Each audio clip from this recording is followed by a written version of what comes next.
ഇന്ദ്രരത്തം hi ഇന്ദ്രരത്തം.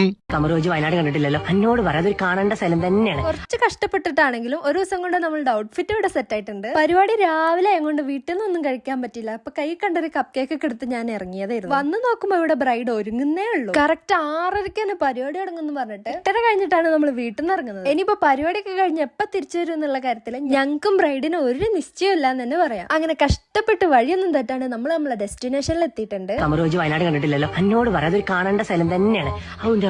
പിന്നുള്ള സമാധാനം എന്താന്ന് വെച്ചിട്ടുണ്ടെങ്കിൽ നമ്മൾ ചെല്ലുമ്പോഴത്തേനും അവിടുത്തെ അലങ്കോല പരിപാടികളൊക്കെ തുടങ്ങിയിട്ടുണ്ടായിരുന്നു. അതുകൊണ്ട് നമുക്ക് വലിയ പരിപാടികളൊന്നും ഉണ്ടായിരുന്നില്ല. ഫസ്റ്റ് ടേക്ക് അന്നേന്റെ ഒറ്റക്കുള്ള കറക്കായിരുന്നു. പിന്നെ കുറച്ച് കഴിഞ്ഞപ്പോ ചേട്ടായും കൂടെ രംഗത്ത് വന്നു. പിന്നെ തട്ടലായി മുട്ടലായി റീടേക്കായി. അത് കഴിഞ്ഞപ്പോ വേറൊരു കൂട്ടരും വരുന്നുണ്ട്. ഞങ്ങളെ വരവ് കാണുമ്പോ നിങ്ങൾക്ക് പലതും പറയണമെന്ന് തോന്നും, പക്ഷെ പറയരുത്. പാട്ട് വെക്കാണ്ട് ഡാൻസ് കളിച്ചോണ്ട് വരാൻ പറഞ്ഞിട്ടുണ്ടെങ്കിൽ എനിക്കും എന്റെ ടീമിനും അത് പറ്റില്ല. അത് തന്നെയാണ് പ്രശ്നം. അങ്ങനെ എങ്ങനെയൊക്കെ നമ്മൾ തൊഴഞ്ഞു ഇവിടെ എത്തിയിട്ടുണ്ട്. ഇനിയും മാതിരി നടത്തൊന്നും ഉണ്ടാവില്ലായിരിക്കും എന്ന് വിചാരിക്കാം. ബ്രൈഡ് ഇങ്ങോട്ട് തിരിഞ്ഞ ഗ്യാപ്പിൽ അത് അവിടെ വേറെ പരിപാടി.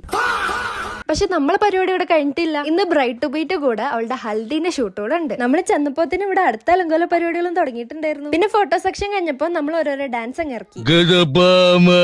ഹായ് സുഭാഷ് സുഭാഷ് 1 2 3 4 ഇന്ദ്രരത്തം ഹായ് ഇന്ദ്രരത്തം.